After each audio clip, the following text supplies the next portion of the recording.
এইবিলাক আমি ভোট চোট নাজানো নহয় নকবা ভোট চোট দিবলৈ বোলো এই বলৰাম ফুকন কাৰো গোলাম নহয় নাযাওঁ কৈছো কোনো ভোট চোট দিব নাযাওঁ কৈছো বোলো ভোট চোট নিদিওঁ এইটোনো কি কৰ সমদল কিবা ভোট চোটৰ কথা শুনিলো এই সমদলটো ভোটদান কাৰ্যসূচী সফল কৰাৰ বাবে এক নিৰ্বাচনী প্ৰচাৰ কি হৈছে অতগুলা মানুহ যে কি হৈছে এখন এই যে আমাৰ এইটো সমদল ওলাইছে ভোটদান কাৰ্যসূচী সফল কৰাৰ বাবে এক নিৰ্বাচনী প্ৰচাৰ আমাক সকলোকে ভোট দিবলৈ যাবলৈ কৈছে আকৌ ভোটে খেলা এতিয়াতো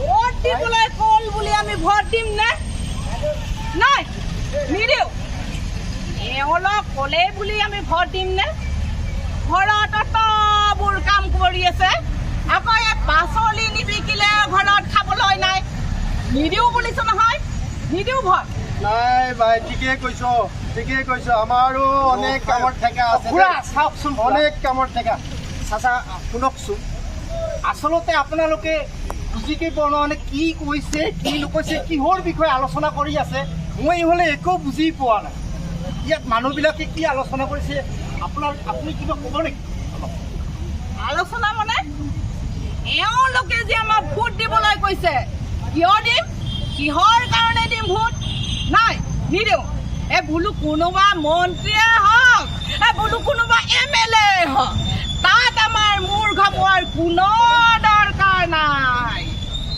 বুজিছা তাত আমাৰ মূৰ ঘমোৱাৰ কোনো দৰকাৰ নাই আমি গাঁৱৰ মানুহ দুবেলা দুমুঠি কেনেদৰে খাবলৈ পাওঁ তাৰ চিন্তাত আমাৰ তত নাই বোলো নিদিওঁ কৈছো নহয়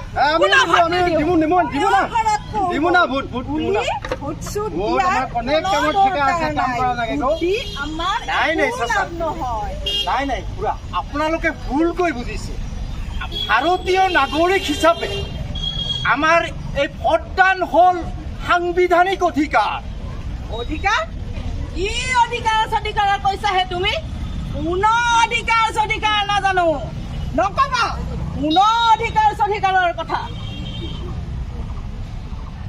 আপোনালোকে এই ভোটদান শব্দটোৰ মূল্যটোকে বুজি পোৱা নাই সেইকাৰণে আজি আমি ইয়াত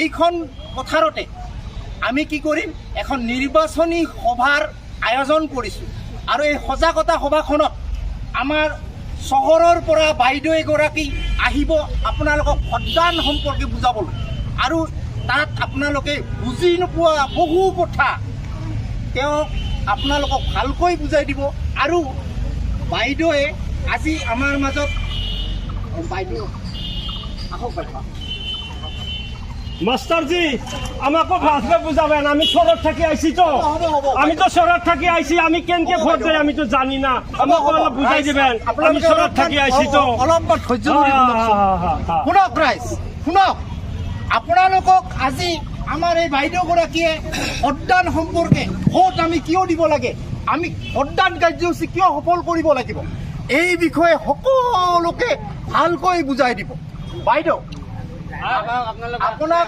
আমাৰ এই নিৰ্বাচনী সজাগতা সভাখনলৈ আমাৰ সম্ভাষণ জনাইছোঁ আপুনি এতিয়া আপোনাৰ বহুমূলীয় ভাষণেৰে আমাৰ ৰাইজক জনাই দিয়ক যে আমি কিয় ভোট দিব লাগে ভোট সম্পৰ্কে আমি জানিব লগা কথাবিলাক আপুনি মানে ভালকৈ আমাক বুজাই দিলে ভাল হয় আপুনি আৰম্ভ কৰক আপোনাৰ বহুমূলীয়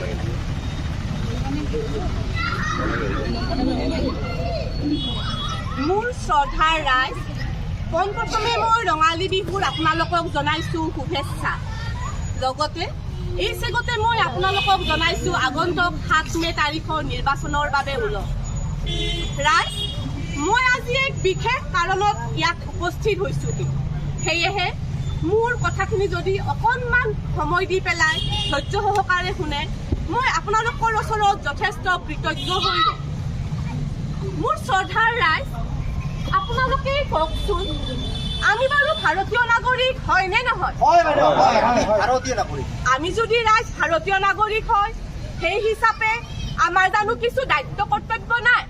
আছে বাইদেউ। এই দেশখন চলিবলৈ এখন চৰকাৰ লাগে আৰু আটাইতকৈ ডাঙৰ কথাটো কি জানেনে ৰাইজ? এই চৰকাৰৰ আমি প্ৰাৰ্থী আমি ভাৰতীয় নাগৰিকসকলে বাছনি কৰোঁ। আৰু চাওকচোন ৰাইজ, আমাৰ কেনেকুৱা এটা গুৰু দায়িত্ব এই দেশখনৰ আমাৰ ওপৰত আছে। আৰু এই গুৰু দায়িত্বটোৱে হৈছে আমাৰ ভাৰতীয় নাগৰিকৰ এক অধিকাৰ। সেয়েহে প্ৰত্যেকে আমি 7 মে' তাৰিখে এই অধিকাৰটি আমি সাব্যস্ত কৰিব লাগে। আমি যে ভাৰতীয় নাগৰিক হয় আৰু সেইটো আমি সাব্যস্ত কৰিম আমি নিজৰ বহুমূলীয়া ভোট দান কৰি পেলাই। আমিনো ক'ত ভোট দিম? হয় খুৰা, আপুনিতো সঠিক প্ৰশ্নই কৰিছে।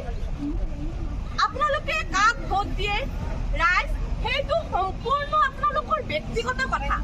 আপোনালোকে মনে বিচৰা প্ৰাৰ্থীক আপোনালোকে ভোট দিব পাৰিব আৰু আপোনালোকৰ মনে বিচৰা প্ৰাৰ্থীয়েহে কি কৰিব পাৰিব? এখন চৰকাৰ গঠন কৰিব পাৰিব। সেয়েহে চাওকচোন ৰাইজ, বাইদেউ আমি একটা কথা জিজ্ঞাসা কৰি। হয় আমি মূৰ্খ মানুহ, ভালো আপনি আগত আপনার পরিচয় দিমু আমার কাম সারি আসবো এই ভোট দেওয়ার জন্য আসবো যে একদিন আমার কাম ধান্দা সারিয়া যে কিছু দেখা পামো কি? চাচা, মই প্ৰথমতে আপোনাক সুধিব বিচাৰিছো, মই যে কৈ আছো এই ভাষাটো আপুনি বুজিব পাৰিছেনে? হ্যাঁ হ্যাঁ আমি বুঝি পাচ্ছি। এখেতে এটা বৰ সুন্দৰ প্ৰশ্ন কৰিছে। আপোনালোকে চাওকচোন, আমাক বাৰু টকা কিয় লাগে?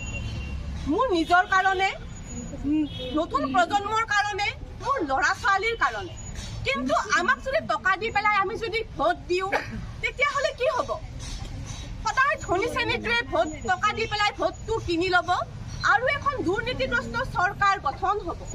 কিন্তু আমি যদি আমাৰ যিটো নিজৰ অধিকাৰ, সেই অধিকাৰটো যদি আমি বিক্ৰী নকৰোঁ, আমাৰ যাৰ মন পচন্দ প্ৰাৰ্থী তেওঁলোকক যদি আমি ভোট দিওঁ তেতিয়াহ'লে আমাক এই খন্তেকীয়া টকাৰ এই সুবিধাখিনি নলৈ পেলাই আমি দীৰ্ঘম্যাদী সুবিধা ল'ব পাৰিম। আমাৰ শিক্ষা, আমাৰ স্বাস্থ্য, আমি বিভিন্ন ধৰণৰ সুবিধা ল'ব পাৰিম। সেইকাৰণে আৰু আমাৰ অধিকাৰ আমি কাৰো ওচৰত বিক্ৰী নকৰোঁ। যেতিয়া আমি বিক্ৰী কৰিব যাম ৰাইজ, তেতিয়া আমি গোলাম হ'ব লাগিব। আৰু ধনীতন্ত্ৰ আমাৰ এইখন হৈছে গণতান্ত্ৰিক দেশ, এইখন ধনতান্ত্ৰিক দেশ নহয়। আৰু গণতান্ত্ৰিক দেশত প্ৰত্যেক নাগৰিকৰ এক অধিকাৰ থাকে আৰু সেই অধিকাৰ আমি পাব পাৰোঁ আমাৰ নিজৰ ভোট দি পেলাই। আমি এজন ভাল প্ৰাৰ্থী নিৰ্বাচন কৰি পেলাই আমি সেই অধিকাৰটো পাব পাৰোঁ। চাচা, আপুনি অলপ ধৰিব পাৰিছেনে? চাচাৰ পৰিচয়টো পালে ভাল আছিল। আমাৰ নাম ফুকন আলী আহমেদ হুসেন। দিব পাৰিবনে? নিশ্চয় পাৰিব। তেখেত ভাৰতীয় নাগৰিক হয়। তেখেত যিহেতু ভাৰতীয় নাগৰিক, তেখেতৰ ভোট দিয়াৰ সম্পূৰ্ণ অধিকাৰ আছে। এনেকৈ বিকলাংগ মানুহেও ভোট দিব পাৰে। এনেকুৱা সুব্যৱস্থা কৰা হৈছে য'ত শাৰী পাতিব নালাগে। তেওঁলোক বৃদ্ধ বা শাৰীৰিকভাৱে অসুস্থ মানুহে গৈ পেলাই ভোটদান কেন্দ্ৰত আছুতীয়াকৈ শাৰী পাতি পেলাই তেওঁলোকক ভোট দিয়া হয়। এনেকৈ ঘৰৰ পৰাও ভোট দিব লাগে। মাথো আমি ৰাইজ, আমি 7 মে' তাৰিখে ভোট দিব লাগে। আমি খুৰা, আপুনি এটা প্ৰশ্ন সুধিছিলে, আমি ক'ত ভোট দিম সেইটোৱে মই ভালকৈ বুজি পোৱা নাই। সেইটো আপোনাৰ সম্পূৰ্ণ ব্যক্তিগত কথা। আপুনি যিজন প্ৰাৰ্থীক ভাল পায়, যিজন প্ৰাৰ্থীক আপুনি উপযুক্তভাৱে দেশখনৰ কাৰণে, সেইজন প্ৰাৰ্থীকেই আপুনি ভোট দিব পাৰিব। আৰু আমি প্ৰত্যেকে নিৰ্বাচন কৰি দিয়া প্ৰাৰ্থীজনেহে চৰকাৰ গঠন কৰিব পাৰিব। আৰু আমি মনে বিচৰা প্ৰাৰ্থীজনক ভোট দি পেলাই সেইটো ঠাইত ভোট পৰিছেনে পৰা নাই সেইটো চাবৰ কাৰণে ব্যৱস্থা কৰা হৈছে।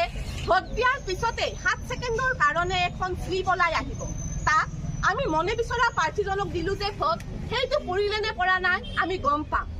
মাথো আপোনালোকে 7টা বজাৰ পৰা সন্ধিয়া 5টা বজালৈ 7 মে' তাৰিখে চৰকাৰী এখন নথি লৈ পেলাই পৰিচয় পত্ৰ থকা আপোনালোকে ভোটগ্ৰহণ কেন্দ্ৰত উপস্থিত হ'লেই হ'ল। কাৰণ এইটো আমাৰতো অধিকাৰ, ভোট দিয়াটো আমাৰ অধিকাৰ হয়। নাথাকিলে কি কৰা যাব? আমাৰ যে আধাৰ কাৰ্ড নাই, আধাৰ কাৰ্ডটো নাই। আধাৰ কাৰ্ড নাথাকিলে আপোনাৰ যিকোনো চৰকাৰী আপোনাৰ পৰিচয় পত্ৰ থাকিব, তাত মাত্ৰ আপোনাৰ এখন ফটো থাকিলেই হ'ল। চাচা, আপোনাৰ আধাৰ কাৰ্ড নাই, আপোনাৰ বেলেগ কাৰ্ড আছে, সেইটো হ'লেই হ'ল। আজিহে বুজি পালো এই অধিকাৰৰ কথাটো আৰু ভোট দিয়াটো যে কিমান জৰুৰী আজিহে বুজি পালো নে কি কোৱা যে চুকি